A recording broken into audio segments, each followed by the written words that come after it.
Bismillah, alhamdulillah, ve salatu ve selamu ala Rasulillah. Hormatly musulman doganlar, dinimiz İslam'ın möhüm ve berk tawşyryklaryndan biri hem musulman zenanyň, musulman gyzyň geýnişidir, libasydyr. Ýagny musulman zenanyň, musulman gyzyň, musulman geliniň geýnişi, libasy, eşigi nähilek bolmaly. Özüni alyp barşy nähilek bolmaly. Edebi, kılık hasiyeti, ahlaki nähilek bolmaly. Daşaryk çykanda näme-häramnyň öňünde geýnişi nähilek bolmaly. Şol mesele dinimiz İslam'yň möhüm we berk tawşyryklaryndan biridir musulman doganlar. Çünki İslam gelmezinden öň jahiliýe zenanlary, jahiliýe diýanymyz İslamdan gelmezinden öňkü döwre jahiliýe diýiler. Yani kafirlaryň we müşriklaryň ýaşan döwri. İnsanların şirkte ve küfürde yaşan döwri. Şol döwrüň zenanlary öýünden daşaryk çykanna kesekine mahram erkekleriň öňünde örtmelilerini örtmeýän ekenler. We ýarym ýalaňaç bolup boynuny, saçyny, ýakasyny açyp, dar açylyp, saçylyp, bezenip şeýdik geýnipdirler. O daşaryk hem şol görnüşde çykypdyrlar, keseki erkekleriň öňünde hem näme şu görnüşde gezipdirler. Ve keseki erkekler bilen öz aralarını araçak koyman qarım gatym bolupdur. Jahiliýe zenanlary. İslam gelenine bolsa Allah Taala Kur'an-ı Kerim'de musulman zenanlara dolu örtünmegi, yapık giyinmegi farz edýär. O musulman zenanlar öýden daşaryk çykmaly bolanna jilbab giymeli digini Allah Teala Kur'an-ı Kerim'de tawşyryk berýär. Ve Kur'an ve hadis musulman zenanlara gurulaýyşyna, ýöreýişine, özüni alyp barşyna gowy gözegçilik etmegi we asylly bolmagy berk tawşyryk berýär.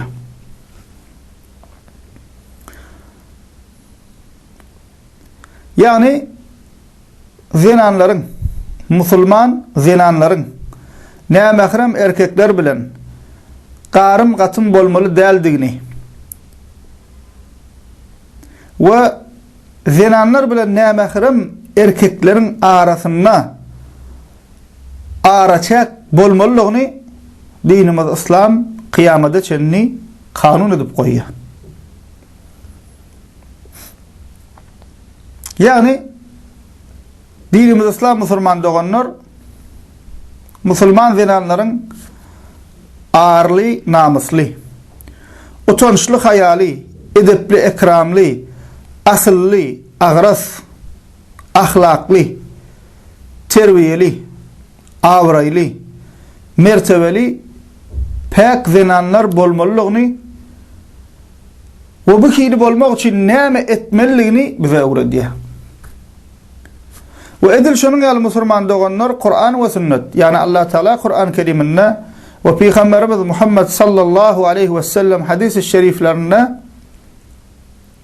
musulman zenanlara arnamussuz, utanç hayasyz, kılıksız, ahlaksız, sucuk, gözü, yüzü, bedeni oynap duran, ýörenne özüni erkeklere gorkezjek bolup çaýkanyp ýöreýän, öýünden daşaryk çykanna özüni erkeklere güjeňläp, bezenip, atyr sepip, saçyny açyp goýup, gözüne eýe bolman erkeklere seredip, erkeklere ankaryp, ýa bolmasa sesini gaçaldyp, gok almagy edip, özüne üns çekip, ýarym ýalaňaç bolup, daraşyklar geyip, ýa bolmasa balak jinsler şu döwürdekiler ýalak geyip, keseki erkekler bilen gurulaşmaly bolanna, näze ses bilen gurulaşýan we näme-häram erkekler bilen qarym gatym bolup ýören, aýnak we ýeňil kelle zenanlardan bolmaly däldigini Kur'an sünnet näme diýär?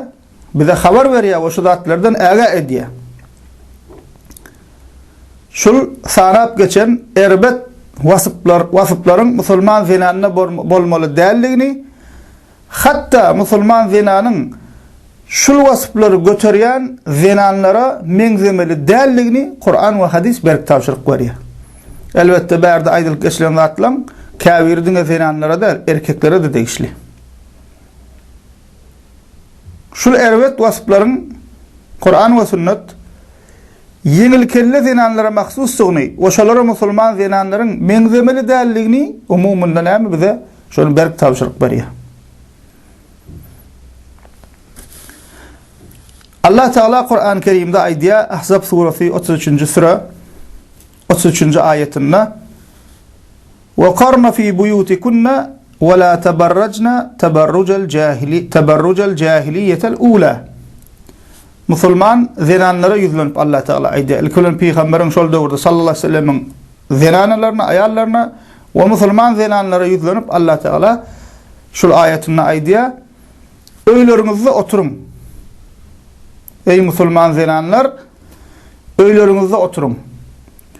Ve daşaryk çykmaly bolaňyzda İslamdan öňkü döwürdäki zenanlar ýaly açylyp saçylyp ýarym ýalaňaç bolup bezenip çykmaň diýe. Allah Teala näme diýe? Şol jahiliýe zenanlarynyň bolşy ýalakda ey musulman zenanlar siz bolmaň. Erkekler onu her hilek bolup örtmelerini örtmän, yakasyny açyp, saçyny sallap, saçyny selkiledip, her hilek bolup ýöreýüşini üýtgedip, çaýkanyp ýörep, üns çekjek bolup, gepini sözünü üýtgedip, näzli gurlap, ýa şoňa meňzeşdatlar edip, bezenip, atyr sepip şey dip erkekleriň içinde aýlanyp ýören şol jahiliýe zenanlar we müşrik kafir zenanlar.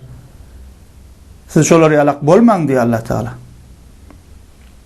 Şolary ýalak bolmaň, öýden çykjak bolaňyzda bu zatlary etmäň, bu hilek bolmaň diýär Allah Taala. Beýdip öýden çykmaň diýär.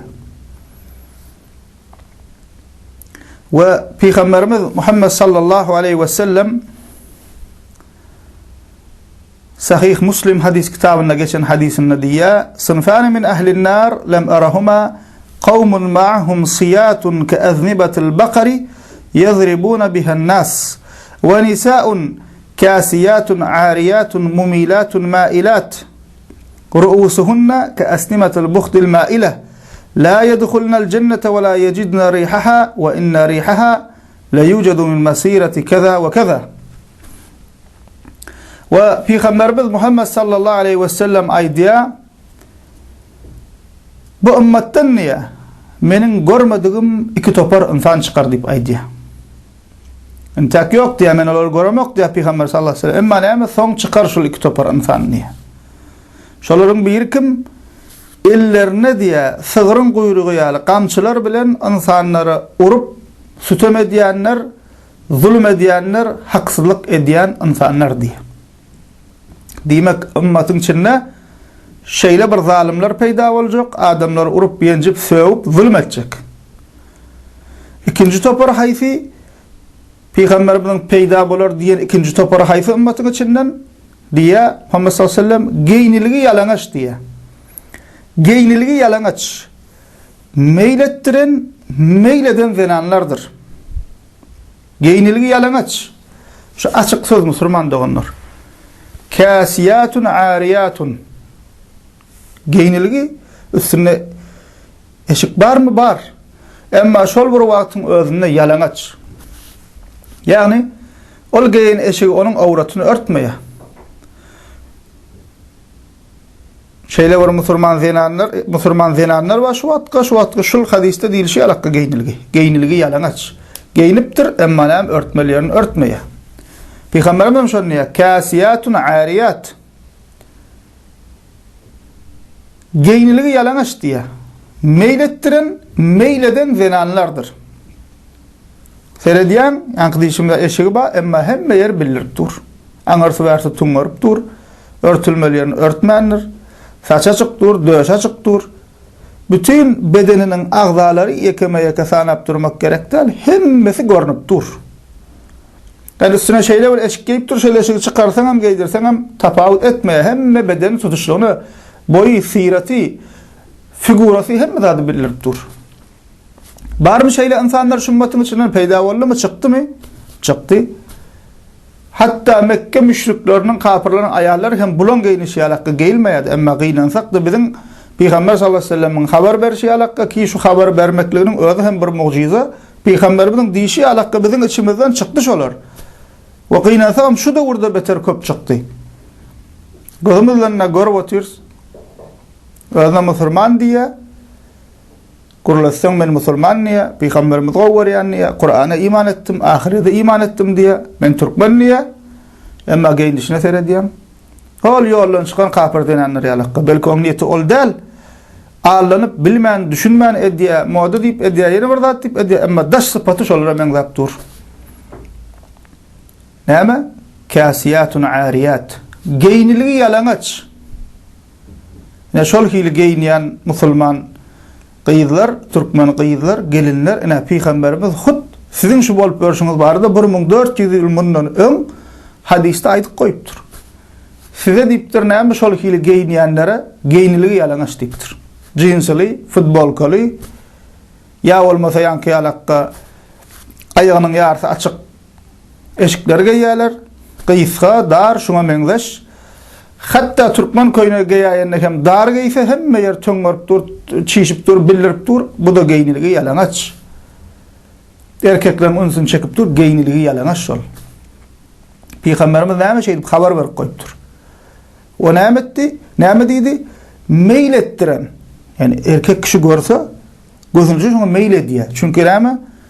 Allah Teala koyuptur, erkekte şu da neyme? Zinana meyil ediyor, tebigatına bak. Birbirine karşı neyme? Meyil koyuptur. Haçan ne görse, şunu neyme? Şunu meyil ediyor, islaya şunu. Şuna seyrediyor. Peygamberimiz ne yaptı? Meyil ettiren. Köpüskem neyme maksatlarını geyiniyor şulan? Şeydi, üns çekmek için, erkeklerin neyme? Ünsünü çekmek için, görünmek için, özünü korkazmak için. Bu neyme diye? Meyil eden zinanlardır. Özleri hem şolar erkeklere meyil ediyor. Allah saklasın. Ve inansam ne bizim içimizde şu hili adaylar bolup dur. Ve Peygamberimiz devam ediyor. Kelleleri düyan örküşleri yali tüngörüp duranlar diye. Düyan örkücüne hilek tüngörüp dur, bildirip dur. Kelleler şol hilektir diye. Yani günümüzün dilinden aysak pırçoska deyip tüngördük koyarlar. Çiğişirip ullokan edip. Ha bir ulu iş bitiren yalak edip kayşarışıp toyda onunla bununla şey edip çıkkalar. Müslüman senan. Müslümanın asla bu hildat bolmalı değil. Müslüman zinan saçının yekece tarını keseki erkeğe görkezmeliler. Şoň özü günahkarçylyk. Emma näme çiğişirip ullokan edip tüngördüp beter näme şey edip ulu iş bitiren yalak edip kayşarışıp çıkkalar. Daşaryk. Keseki erkekler näme ahrem erkekler öňünde. Peygamberimiz näme diýär? Kelleleri duyan örküşleri ýaly tüngörüp duranlar diýär. Peygamberimiz sallallahu aleyhi ve sellem şeyle bir jikmejik şunu haber ver ya 1400 yıl bundan öň ol wagt musulmanlaryň içinde bu hil zatlar ýokdy. Hawa kafir denanlar geyniýär o hili.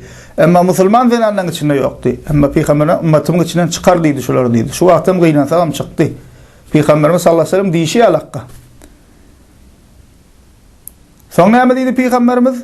Olar diýdi cennete girmezler.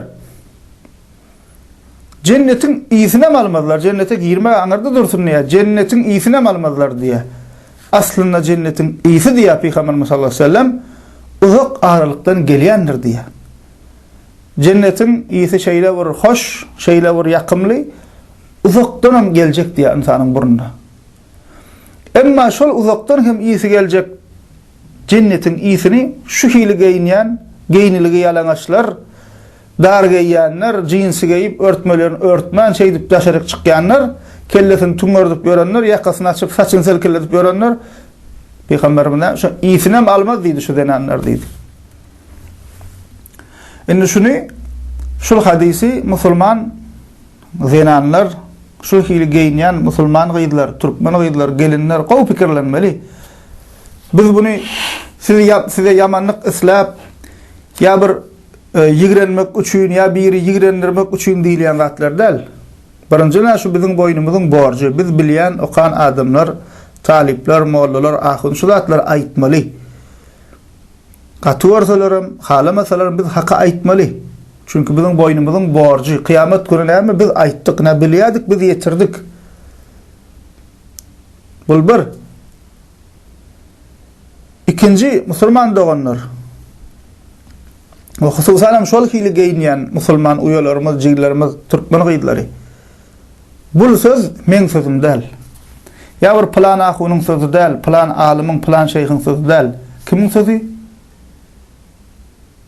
Alemleriň Rabbi bolan Allah Taala saylan peýgamber, kıyamet peýgamberi Muhammed sallallahu aleyhi ve sellemin aydan sözleri.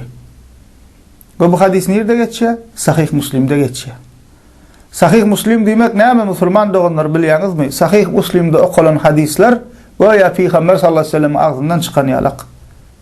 Aýry şu görnüşde giyinýän musulman türkmen gyýdylary. Eger peýgamber sallallahu aleyhi ve sellem siziň öňüňizde durup, "Ey musulman gyýdy, ey türkmen, ey ümmetim, sen şeydip dar giyme, yarım yalanaç giyme, geyniligi yalanaç giyme, geyniligi yalanaç bolma" diýse näme diýerdiňiz, näme jogap bererdiňiz? Men inanýan elbetde şular näme diýerdi? Hawa diýerdi, bolýa diýerdi, etçekal diýerdi. Onda eger musulman bolsak, ha peýgamber sallallahu aleyhi ve sellem ağzından eşitdik, ha ana şu peýgamberiň aýdyny bize kitap arkaly bize ýetirilipdir, ikisen bir zat musulman doganlar. Uyalarımız, jiglerimiz, şu hili giyinýänler, yarım yalanaç giyinýänler, biz aýyplap, garalap, ýigrenmek üçin diýemiz, gowluk islap diýäs.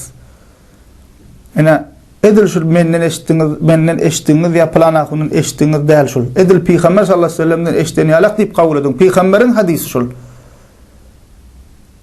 Şunu gow oýlanyň. Peýgamberimiz bize äga edýär, ümmetin aýallaryna äga edýär, geýniligi ýalanaç bolmaň. Başga ol ahlaksyz ayallar ýalakka erkeklere meýledip, her hilek geyinip erkeklerim özüne meýletdirip ol hili bolmaň diýe. Kelläňi tuňardyp ýörmäň diýe. Uns çekip onda näme?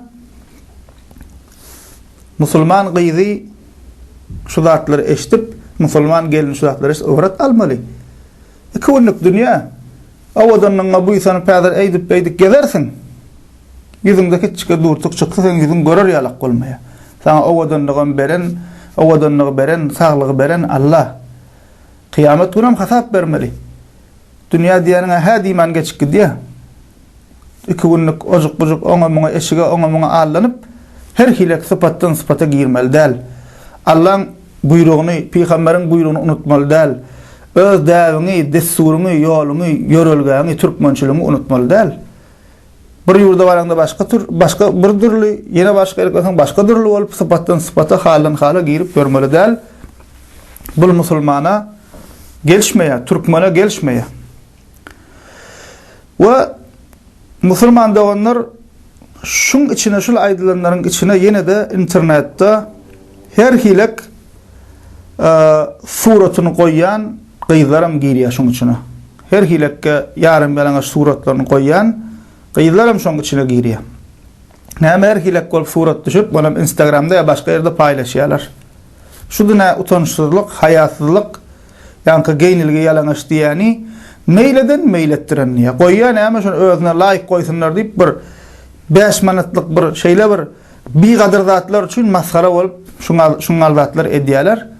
Şu dünä şul hadisiň içine aýdylanyň içine girýär. Şul hadisde aýdylan zadyň içine girýär. Meýleden meýletdiren internetde goýýar. Özüm meýledýär, görsinler şonu diýip görüp şoňa bir zat ýazsalar, şeýdip laýyk zat goýsalar begenýär. Uly şu tirenýärler. Asliýetinde bir nadanlyk we akmaklyk. Musulman zenana türkmen gyýdyna hiç gelişmeýän zat. Şuňa da ünsvereli musulman doganlar. We Kur'an-ı Kerim'de Allah Teala Ahzab suresi yine yankı suran 33. sure 59. ayetinde näme diýär? Ya eyyuhan nebiyyü, ey peýgamber diýär sallallahu aleyhi ve sellem. Muhammed sallallahu aleyhi ve sellem Allah ta yüzlenip aýdýar. Ya eyyuhan nebiyyü, قل لأزواجك وبناتك ونساء المؤمنين يدنين عليهن من جلابيبهن.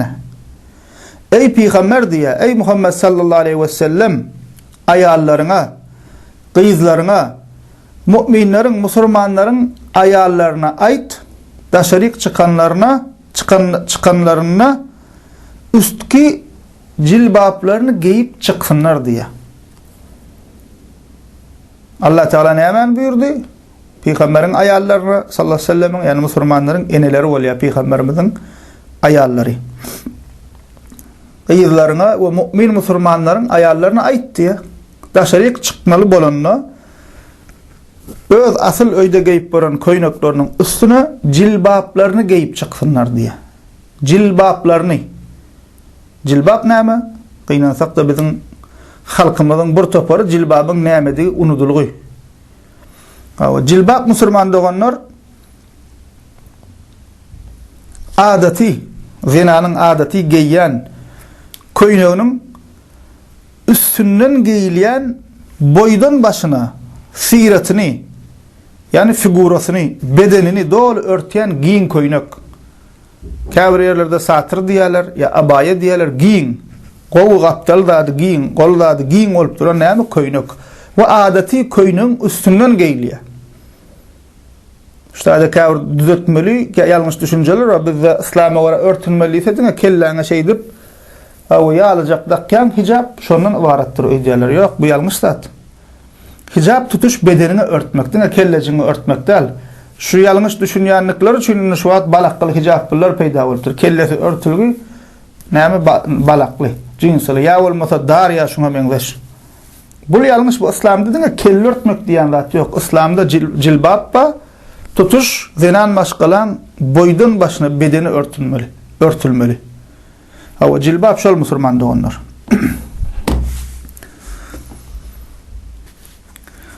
Haçan şol ayetler inenne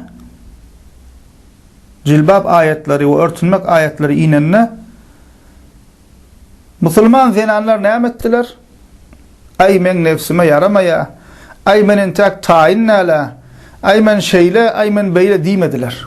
Şol ayet inni we sahabalar öz aýallaryna, gyzlaryna gidip şol ayetleri yetirdiler. Allah Teala şeýle ayet inirdi diýenden gönü jilbaba giydiler, gönü näme hijaba geçtiler, dol örtündiler.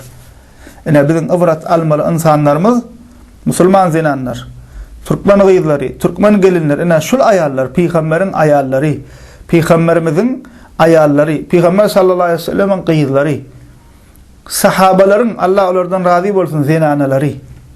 İlkinci nesil musulmanlar Allah Teala'nın razy boldum diyen kişiler şolaryny musulman gözleýän bolsak, ine ilkinci nesil musulman şolar, biz şolara serdip dini öwrenýäs.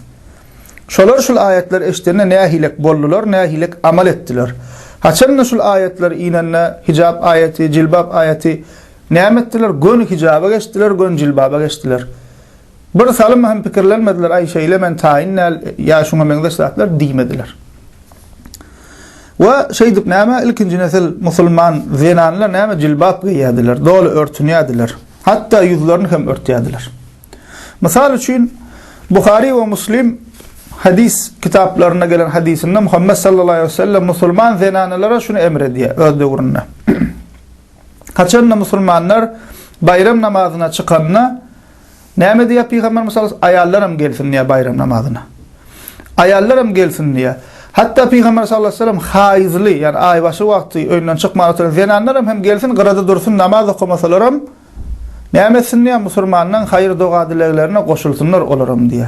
Hatta öýden çykmagy oturan ulygyzlaram gelsin diýip aýdy Peygamberimiz.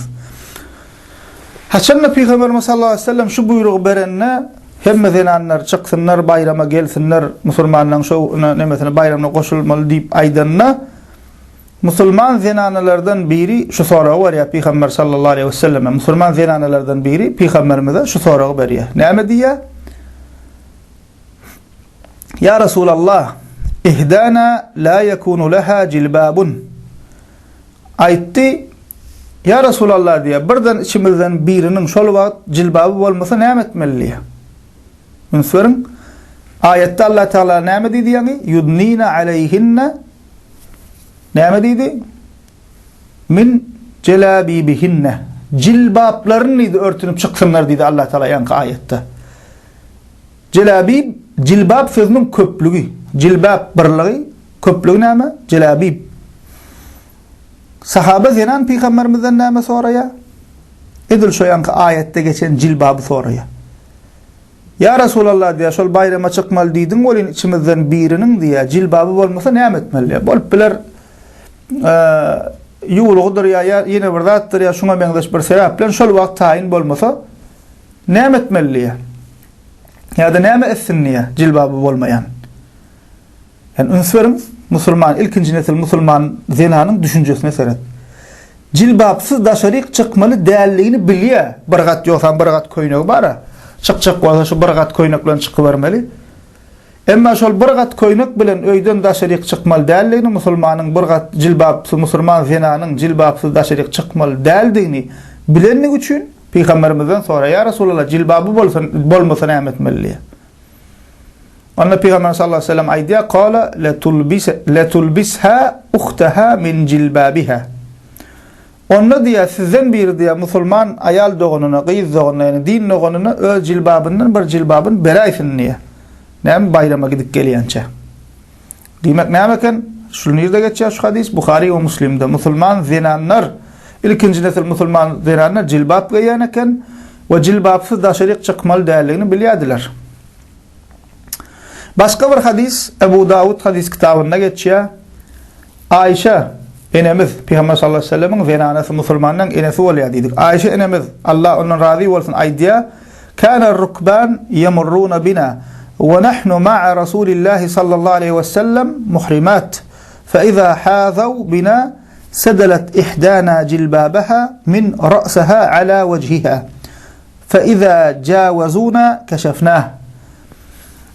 Aýdýar Ayşe enemiz, haçanna biz Muhammed sallallahu aleyhi ve sellem bilen Peygamberimiz bilen ihramly wagtymyz, haja barýan wagtymyz diýe, yani atyň üstünde ýa-da düýäň üstünde ýanymyzdan nämeler geçerdi? Atlylar geçerdi. Yani kefeki näme ahram erkek kişiler, başga musulmanlar deňbizden geçip giderdiler diýe.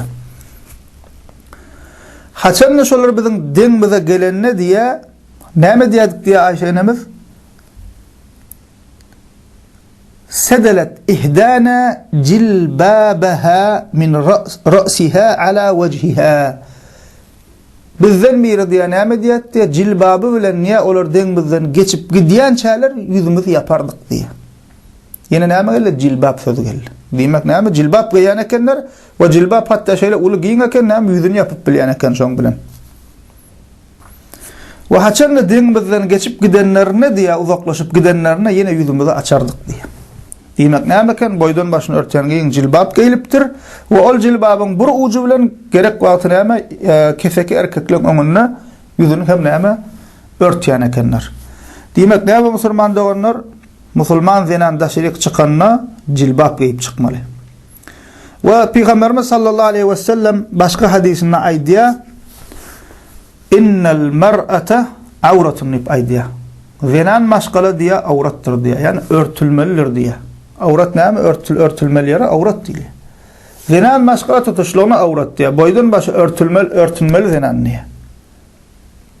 Yani boynu açyk goýmaly däl, saçyny açyk goýmaly däl, elini, goluny, ýakasyny açyk goýmaly däl. Ol jeans giymek, futbol giymek aňyrda dursun.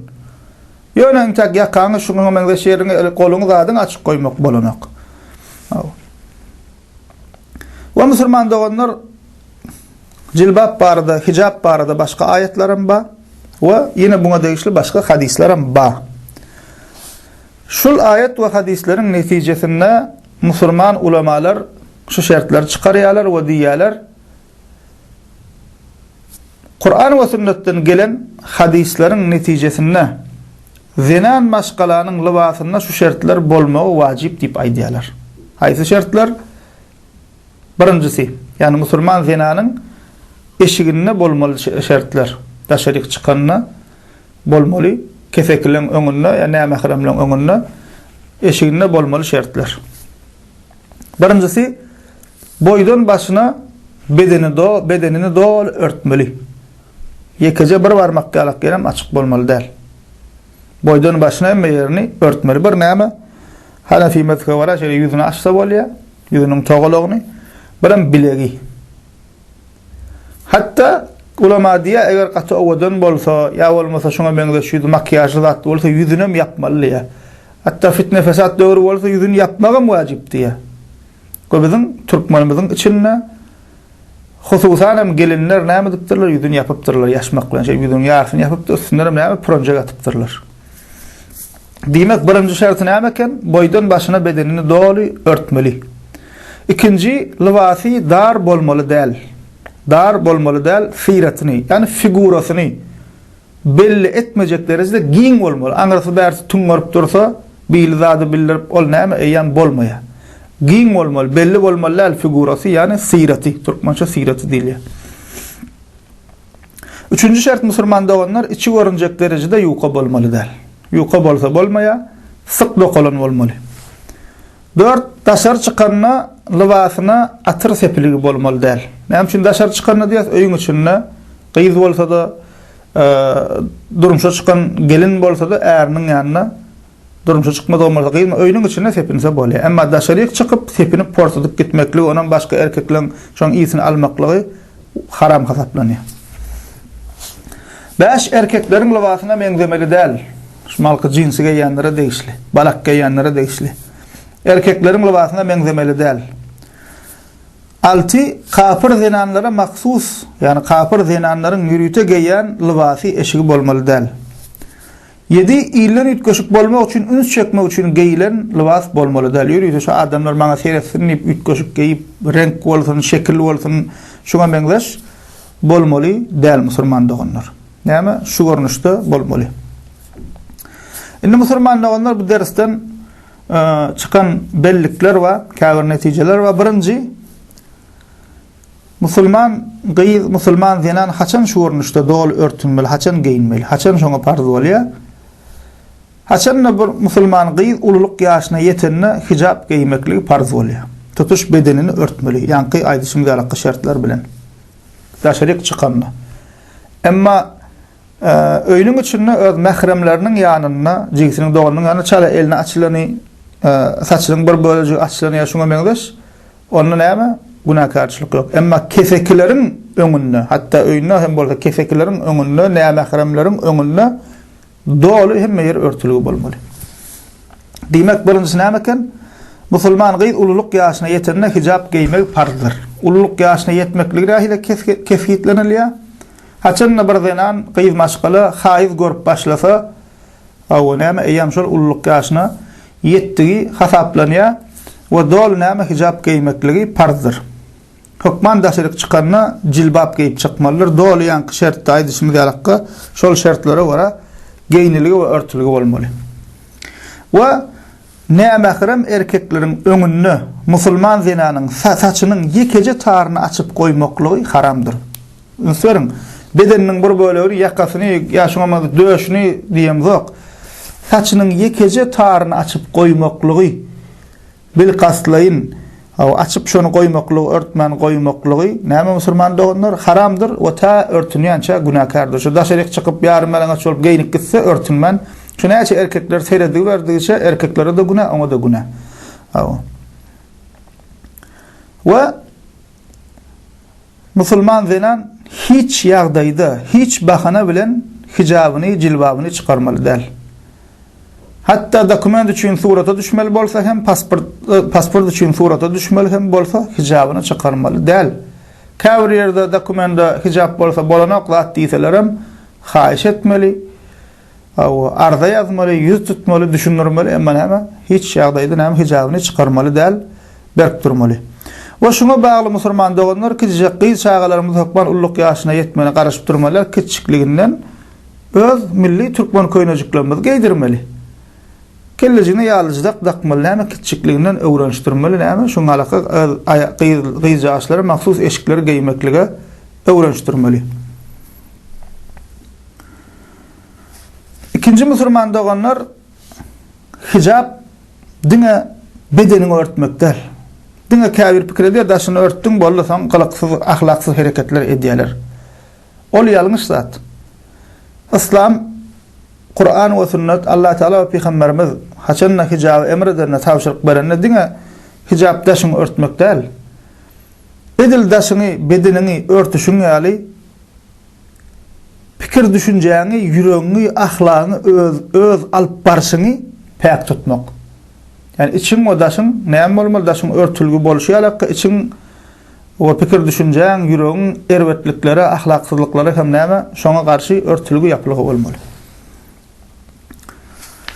Üçüncü musulman doganlar, musulman zinan bedenjek bolsa, owadan giyinjek bolsa, köçe çykanna ýylyň öňünde beýdip çykmaly däl. Durmuşa çıkmadık bolsa öýüniň içinde musulman gyýyp öýüniň içinde owadan geýnibersin öz joralarynyň ýanyna öýüň içinde emma keseki erkekler görmeýän näme haram erkekler görmeýän bolsa we hususan durmuş gurandan soň ýollaşy üçin bezenmekligi owadan bolmakligi sowap kazandyr. Näçe gözüne gowurnup bilseň, näçe owadan görnüp bilseň, şonça sowap kazanýan. We asylly zenen daşarda keseki erkeklere görünjek bolup giyinmeýär. Daşarda sadydan sada giyinmeli. Näçe az üns çekse şonça sowap. Emma öýüň içinde ýany ýollaş üçin owadan giyinmeli. Näçe owadan bolup bilse şonça sowap kazanýar. Emma biz mal ikisini ýerini çalyşyp durýar. Öýüň içinde süpül sapıl daşarda da bezenip gidýär. Musulmanyň ahlagyna, musulman zenanyň ahlagyna ters, Qur'ana ters, sünnete ters, türkmençiligimize ters sat.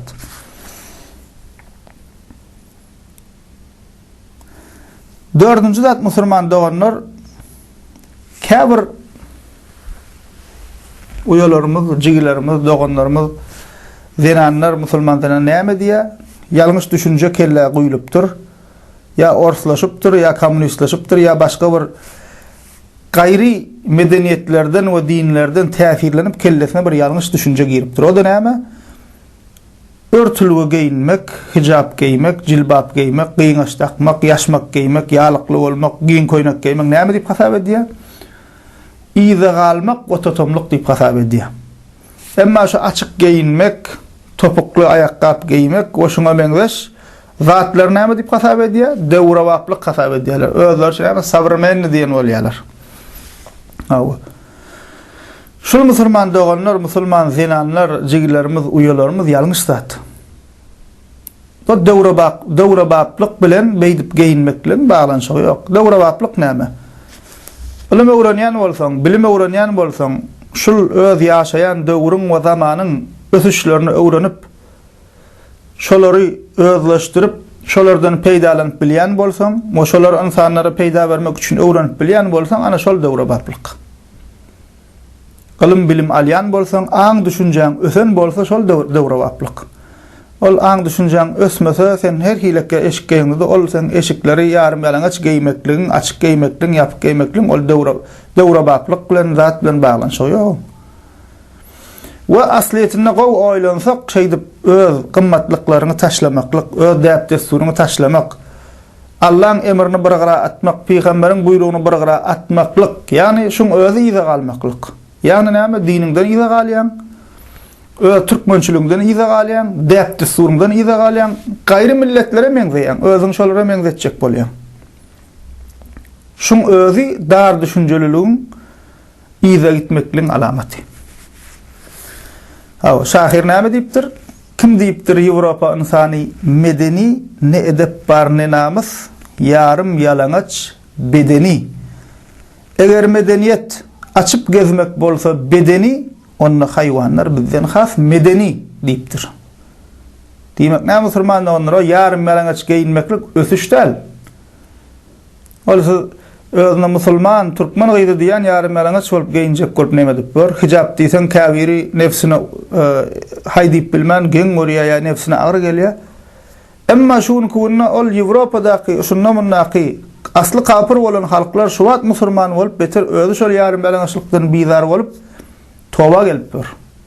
Emma biz bärde näme elimizde bir uly bir gymmatly zat ba, islamma, iman wa şundan biz soňradan öwrenmedik. Atababadan musulman bolup gelýäs, şoň gadyryny bilmekligiň ýerine näme ol ahlaksyzlyklar, ahlaksyz zenanlar ýalak geyinjek bolup ber. Şu bir näme ýalňyş düşünje we bul örtülügi geyinmek, ýyza galmak däl. Beter näme ýarym ýalaňaç geyinmeklik, ýyza galmaklyk. We unutmalyň, şol buýsanyp, öwünüp gürleýäs ka wagt. Seljuklar, Osmanlılar diýip gürleýäs, Osmanly türkmenleri, Seljuklu türkmenleri. Onların bärräktine ýaňakyna Göktepe türkmenlerimiz, ýa bolmasa başga sewşijilerimiz diýip gürleýäs, hanlarymyz, beglerimiz, gahrmanlarymyz diýip gürleýäs. Şol türkmeniň beýik oğullaryny dogran eneler wa, şol eneler nähilek enelerdi. Şol eneler musulmanlygyny sarykly, sarmykly, ýaşmakly, pürünjekli, çabytly, dol örtülügi enelerimiz, gelinlerimizdi. şol beýik ogullar şol gujoklarda ýetişdi, şol enelen gujogyna ýetişdi. Endi şunu kunna jinsi geyip baranlar ýene dip baranlar şoňal mert ogullar ýetişdirip bilermika? Oňal mert ogul ýetişdirmek üçin imana ýapyşmaly, islama ýapyşmaly, namusa, ara, utanç haya ýapyşmaly. Ana biz şolary görelle alalyň aljak boldyk. Şol beýik ogullary ýetişdiren enelerimizi görelle alalyň musulman doganlar. We ýene oýlansak, şeýdip ýarym bilen geýmek bilen türkmençilik bilen islam bilen hiç bir ýakyndan uzakdan zerre ýaly baglanşygy ýok. İslam bilen hiç il baglanşygy ýok. Indi biziň bolýa islamyny bilmediň, musulmançylygyny bilmediň, öwretmediler. 70 ýyl kommunizm boly, şeýle boly, beýle boly bahana ba. Indi azzakan türkmençilik bolmaly, türkmençiligiňi unutdunmy? Biziň türkmen zenannamyz, gelinlerimiz şeýdik geýnýärmi? Türkmen gelinler öz gaýnynesinden hem ursat bermesek ýaşmagyny açmaýardy. Çavyt geýip, begres geýip, pürönjek geýip, pürönjeksiz gelin ýokdy asla. Ol soňky orslaşan, kommunistlaşan nesli onu hasap etmeň. Ondan az öňrek gidin, bir 100 ýyl öňrägine gidin. Ýaşmaga aňyrda da son pürönjeksiz gezmeýärdi türkmen gelinler. Tarih kitaplarda da baby, tarih arxiv suratlarda da bar. Öňkü garrylanmadan hem eşitdik gördük şu zatlar biz. Demek bu hili geyinip görmekle hiç ilek ne din bilen ne türkmençilik bilen hiç zatlan bağlanşy ýok musulman doganlar. Başga bir mesele musulman doganlar şu meselede aýdylmaly hususlan biri islama göre geyinýänlere şu da burada käbir jahil adamlar at takýarlar. Awal bolup barşyň näme? Ya hijab takýanlar şoňa at takýarlar. Inşal köp takylyan atlardan biri bilen Wahabi. Öňüne gelene Wahabi mal. Şu özüň bir zady düşünmeseň, bilmeseň, nefsine ýakmasa Wahabi dik goýurmaly. Ya bolmasa öňkü SSR-iň düzümine galan käbir musulman döwletlerde hijab giýýän musulman zenanlara, islamy wara giýýän musulman zenanlara basyş edilýär. Haksyz ýere basyş edilýär. Adam sorasaň musulman. Ine şul uly bir ýalňyşlyk musulman doganlar. Ol ýarym bilen çeýinip barylany adamyň işi ýok. Beteriň ýetinden ýarym saat anqaryp durýar. Emma islamy wara geyinip Allah'ın razilygy wara geyinjek, ýaşajak bolýanlar da basyş edip at takyp Wahabi diýip şul bir ýalňyş nadan ýollan el çekelik musulman doganlar. Beter biz näme islamy wara geyinjek bolýanlara, islamy wara ýaşajak bolýanlar berekellasyny bermeli, gollak bermeli, arkasynda durmaly. Emma ey Wahabi falan şey diýip dursak, ona el musulman bolýas biz. Kıyamet gününe edip Allah'ın ona jogap berjek. Nädip peýgamberiň ýüzüne seretjek? Nädip şul türkmenler din imanly bolsun diýip janyny beren müňlerçe şehidiň öňünde nädip jogap berjek kıyamet günü?